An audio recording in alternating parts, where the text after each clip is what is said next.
ओम शांति। आज 19 नवंबर 2020 की बाबा के अनमोल महावाक्य सुनते हैं। बाबा बोले, मीठे बच्चे, यह सारी दुनिया रोगियों की बड़ी हॉस्पिटल है। बाबा आए हैं सारी दुनिया को निरोगी बनाने। प्रश्न पूछा बाबा ने, कौन सी स्मृति रहे तो कभी भी मुरझाइश व दुख की लहर नहीं आ सकती। उत्तर में बाबा ने बताया, अभी हम इस पुरानी दुनिया, पुराने शरीर को छोड़ घर में जाएंगे, फिर नई दुनिया में पुनर्जन्म लेंगे। हम अभी राजयोग सीख रहे हैं राजाई में जाने के लिए। बाप हम बच्चों के लिए रूहानी राजस्थान स्थापन कर रहे हैं।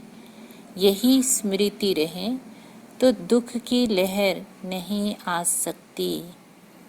गीत बजा है, तुम ही हो माता, तुम ही हो पिता, तुम ही हो बंधु और सखा तुम ही हो।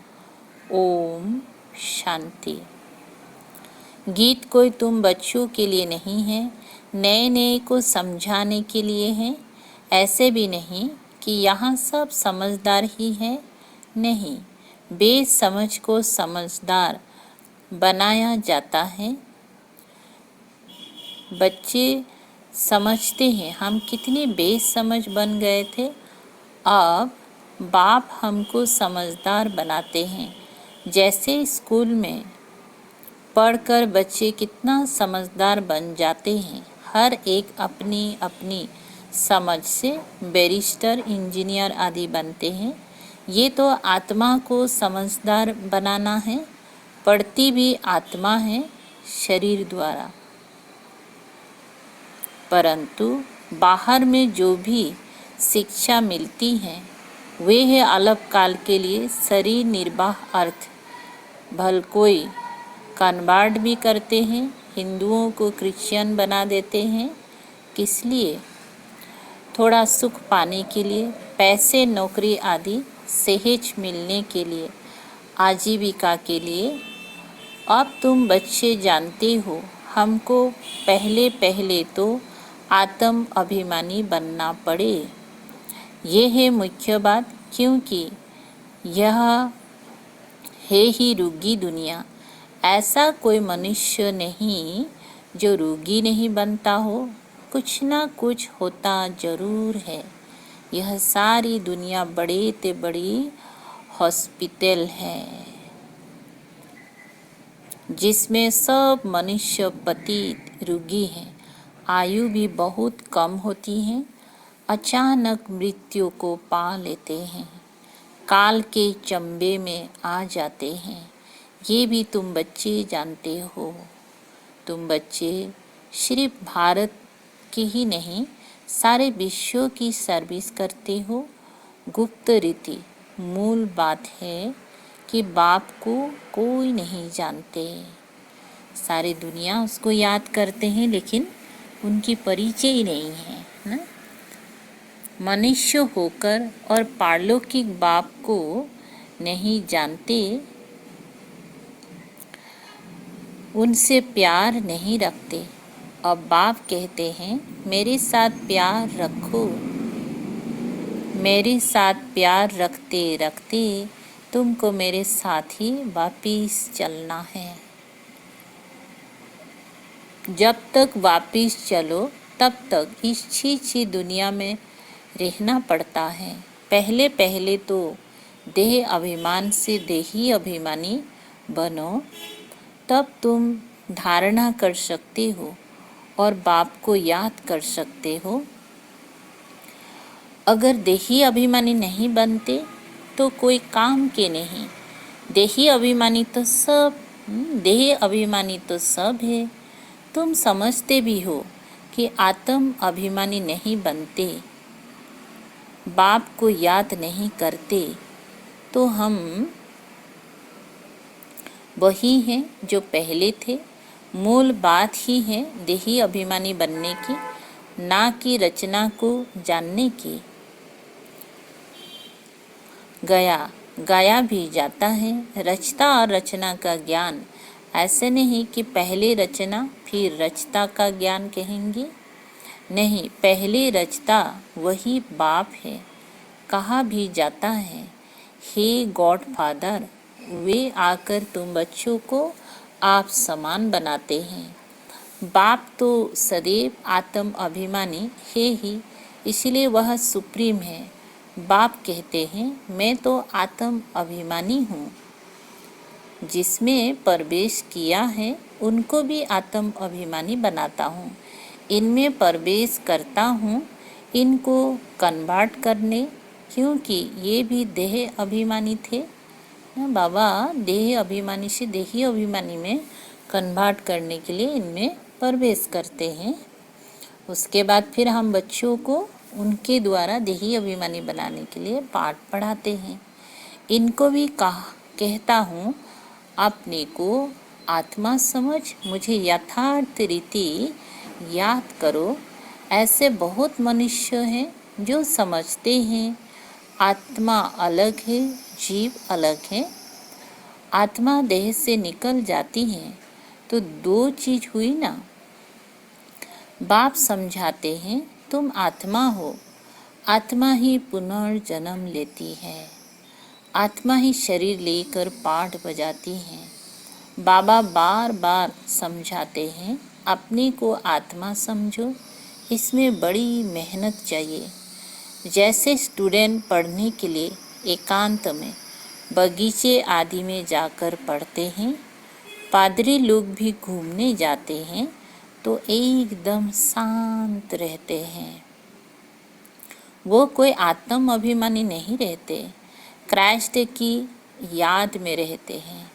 घर में रहकर भी याद तो कर सकते हैं, परंतु खास एकांत में जाते हैं क्राइस्ट को याद करने, और कोई तरफ देखते भी नहीं। जो अच्छे अच्छे होते हैं समझते हैं हम क्राइस्ट को याद करते करते उनके पास चले जाएंगे। क्राइस्ट हेवन में बैठा है, हम भी हेवन में चले जाएंगे।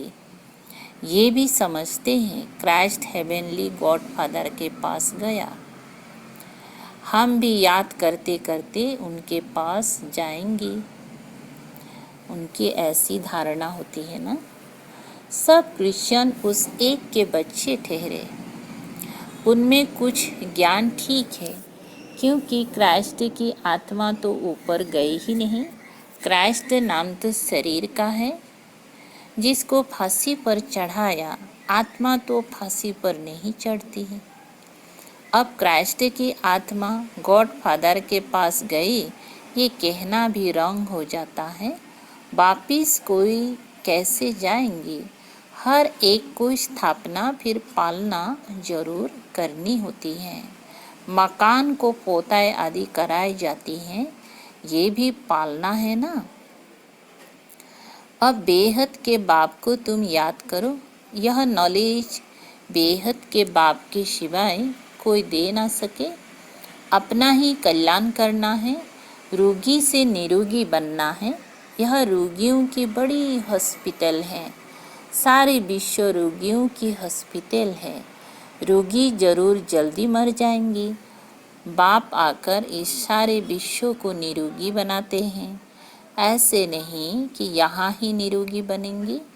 बाप कहते हैं निरोगी होते ही है नई दुनिया में, पुरानी दुनिया में निरोगी बन ना सके।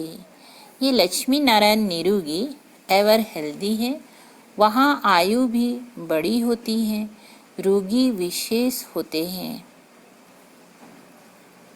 वाइसलेस रोगी नहीं होते ना। जो बीमारी होते हैं बावल तो वो विकारी हैं, और जो निर्विकारी होते हैं वो रोगी नहीं होते, वो है ही संपूर्ण निर्विकारी।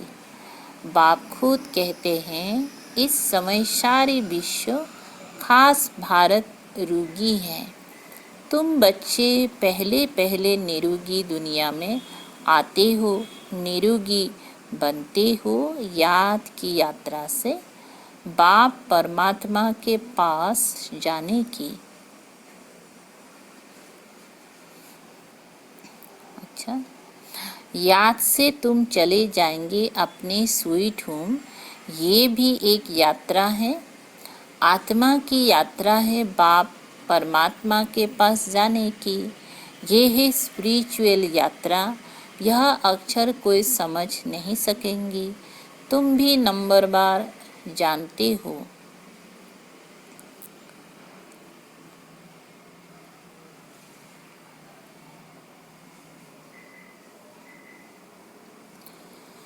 परंतु बाबा क्या कहते हैं, हम भी बच्चे जानते हैं पर नंबर बार जानते हैं, परंतु भूल जाते हैं। जितना जानते हैं वो भी भूल जाते हैं।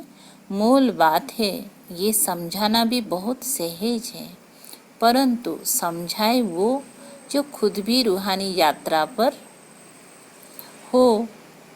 खुद होगा नहीं, दूसरे को बताए तो तीर नहीं लगेगा। सच्चाई का जौहर चाहिए।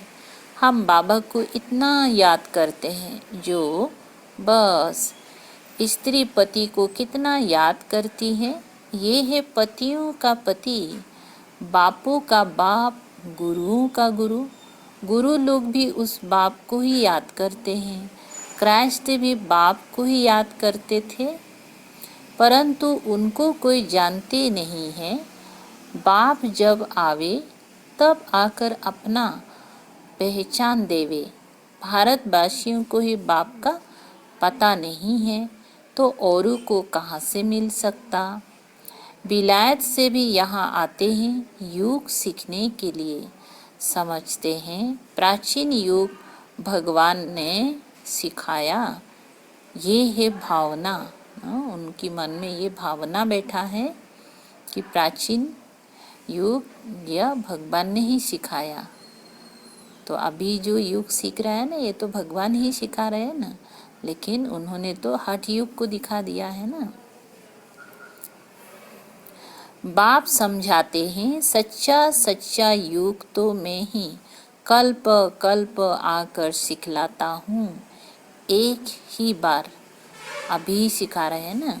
मुख्य बात है अपने को आत्मा समझ, बाप को याद करो। इसको ही रूहानी योग कहा जाता है। बाकी सब का है जिस्मानी योग।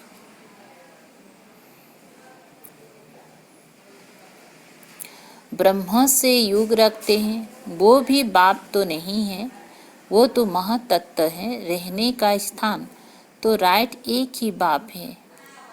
एक बाप को ही सत्य कहा जाता है। ये भी भारतवासियों का पता नहीं, भारतवासियों को ये भी पता नहीं कि बाप ही सत्य कैसे हैं। वही सचखंड की स्थापना करते हैं। सचखंड और झूठखंड। तुम जब सचखंड में रहते हो तो वहाँ रावण राज्य ही नहीं होता। आधा कल्प बाद रावण राज्य झूठखंड शुरू होता है। सचखंड पूरा सतयुग को कहेंगे, फिर झूठखंड पूरा कलयुग का अंत।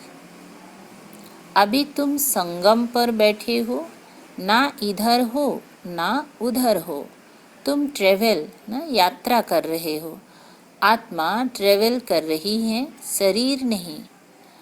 बाप आ करके यात्रा करना सिखलाते हैं। यहाँ से वहाँ जाना है, तुमको यह सिखलाते हैं। वे लोग फिर स्टार्स, मून आदि तरफ जाने की ट्रेवल करते हैं।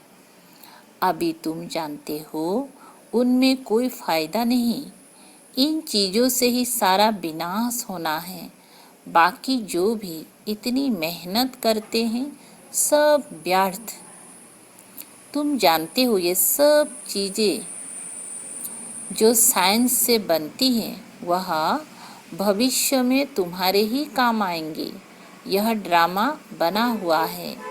बेहद का बाप आकर के पढ़ाते हैं तो कितना रिगार्ड रखना चाहिए।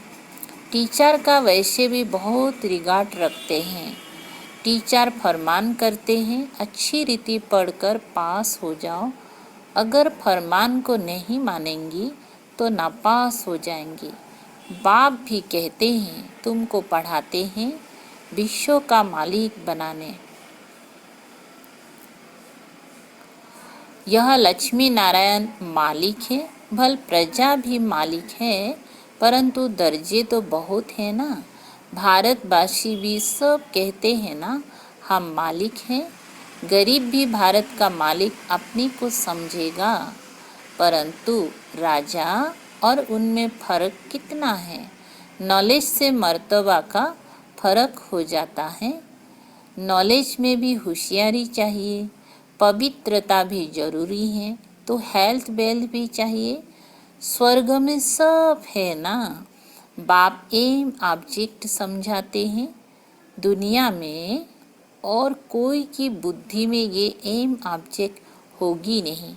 तुम फट से कहेंगे हम ये बनते हैं, सारे विश्व है, सारे विश्व में हमारी राजधानी होंगी। ये तो अभी पंचायती राज्य है।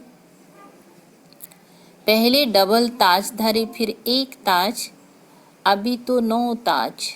बाबा ने मुरली में कहा था ये भी चित्र हो, डबल सिरताज राजाओं के आगे सिंगल ताज वाले माथा झुकाते हैं। अभी बाप कहते हैं मैं तुमको राजाओं का राजा सिरताज बनाता हूँ। वे है अलग काल के लिए, यह है 21 जन्मों की बात। पहली मुख्य बात क्या है? पावन बनने की। बुलाते भी है कि आकर पतित से पावन बनाओ, ऐसे तो नहीं कहते कि राजा बनाओ। अभी तुम बच्चों का है बेहद का सन्यास। इस समय क्या है? बेहद का सन्यास। इस दुनिया में होते हुए भी बुद्धि से त्याग करना ना। इस दुनिया से ही चले जाएंगे अपने घर, फिर हेवन में आएंगे।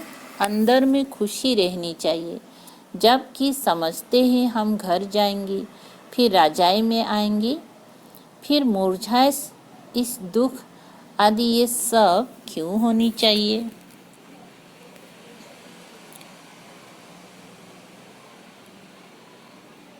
हम आत्मा घर जाएंगे, फिर पुनर्जन्म नई दुनिया में लेंगे। बच्चों को स्थायी खुशी क्यों नहीं रहती? माया का अपोजिशन बहुत है, इसीलिए खुशी कम हो जाती है। पतित पावन खुद कहते हैं मुझे याद करो तो तुम्हारे जन्म जन्मांतर के पाप भस्म हो जाएंगे। तुम सुदर्शन चक्रधारी बनते हो, जानते हो। फिर हम अपनी राजधानी में चले जाएंगे। यहाँ भिन्न भिन्न प्रकार के राजाए हुए हैं, अब फिर रूहानी राजधानी बनना है। स्वर्ग के मालिक बन जाएंगे। क्रिश्चियन लोग हेवन का अर्थ नहीं समझते हैं, वो मुक्ति धाम को हेवन कह देते हैं। ऐसे नहीं कि हेवनली गॉड फादर कोई हेवन में रहते हैं, वो तो रहते ही हैं शांति धाम में। अभी तुम पुरुषार्थ करते हो पैराडाइज में जाने के लिए, यह फर्क बताना है। गॉड फादर है मुक्ति धाम में रहने वाला, हेवन नई दुनिया को कहा जाता है। फादर ही आकर पैराडाइज स्थापन करते हैं। तुम जिसको शांति धाम कहते हो, उनको वो लोग हेवन समझते हैं। ये सब समझने की बातें हैं। बाप कहते हैं नॉलेज तो बहुत सहज है, ये है पवित्र बनने की नॉलेज, मुक्ति जीवन मुक्ति में जाने की नॉलेज, जो बाप ही दे सकते हैं। जब किसी को फांसी दी जाती है तो अंदर में यही रहता है, हम भगवान पास जाते हैं। फांसी देने वाले भी कहते हैं गॉड फादर को याद करो, गॉड को जानते दोनों नहीं। फांसी चढ़ने वाले को भी पता नहीं है, फांसी जो चढ़ा रहा है तो बोलते उनको भी गॉड के बारे में पता नहीं है। उनको तो उस समय मित्र संबंधी आदि जाकर याद पड़ते हैं। गायन भी है अंतकाल जो स्त्री सिमरे, कोई ना कोई याद जरूर रहता है। सतयुग में ही मोह जीत रहते हैं। वहाँ जानते हैं एक खाल छोड़ दूसरी ले लेंगे। वहाँ याद करने की दरकार नहीं, इसीलिए कहते हैं दुख में सिमरन सब करे, सुख में करे ना कोई। सुख में भी सिमरन करे तो दुख काहे को हुई। यहाँ दुख है इसीलिए याद करते हैं भगवान से कुछ मिले, वहाँ तो सब कुछ मिला हुआ है। तुम कह सकते हो हमारा उद्देश्य है मनुष्य को आस्तिक बनाना, धनी का बनाना। अभिशाप निधन के हैं, हम धन का बनते हैं। सुख शांति संपत्ति का बरसा देने वाला बाप ही है। इन लक्ष्मी नारायण की कितनी बड़ी आयु थी, ये भी जानते हैं। भारतवासियों की पहले पहले आयु बहुत बड़ी रहती थी, अब छोटी है। क्यों छोटी हुई ये कोई भी नहीं जानते। तुम्हारे लिए तो बहुत सहज हो गया है समझना और समझाना, सो भी नंबरवार। समझाने हर एक की अपनी अपनी है, जो जैसी धारणा करते हैं ऐसे समझाते हैं। अच्छा मीठे मीठे सिकलधे बच्चों प्रति माता पिता बाप दादा का याद प्यार और गुड मॉर्निंग। रूहानी बाप की रूहानी बच्चों को नमस्ते। हम रूहानी बच्चों की रूहानी बाप दादा को याद प्यार, गुड मॉर्निंग और नमस्ते नमस्ते। धारणा के लिए मुख्य सार है। 1 नंबर, जैसे बाप सदैव आत्म अभिमानी है, ऐसे आत्म अभिमानी रहने का पूरा पूरा पुरुषार्थ करना है। एक बाप को दिल से प्यार करते करते बाप के साथ घर चलना है। नंबर 2, बेहद के बाप का पूरा पूरा रिगार्ड रखना है, अर्थात बाप के फरमान पर चलना है। बाप का पहला फरमान है, बच्चे अच्छी रीति पढ़कर पास हो जाओ। इस फरमान को पालन करना है। आज का मीठा वरदान है बाबा की, सेंस और इसेंस के बैलेंस द्वारा अपनेपन को स्वाहा करने वाले विश्व परिवर्तक भव। विस्तार है। सेंस अर्थात ज्ञान की पॉइंट समझ और इसेंस अर्थात सर्वशक्ति स्वरूप, स्मृति और समर्थ स्वरूप। इन दोनों का बैलेंस हो तो अपनापन व पुरानापन स्वाहा हो जाएगा। हर सेकेंड, हर संकल्प, हर बोल और हर कर्म विश्व परिवर्तन की सेवा प्रति स्वाहा होने से विश्व परिवर्तक स्वतः बन जाएंगे, जो अपनी देह की स्मृति सहित स्वाहा हो जाते हैं। उनके श्रेष्ठ वाइब्रेशन द्वारा वायुमंडल का परिवर्तन सहज होता है। शायद स्लोगान है आज, प्राप्तियों को याद करो तो दुख व परेशानी की बातें भूल जाएंगे। अच्छा, ओम शांति। शुक्रिया बाबा, शुक्रिया।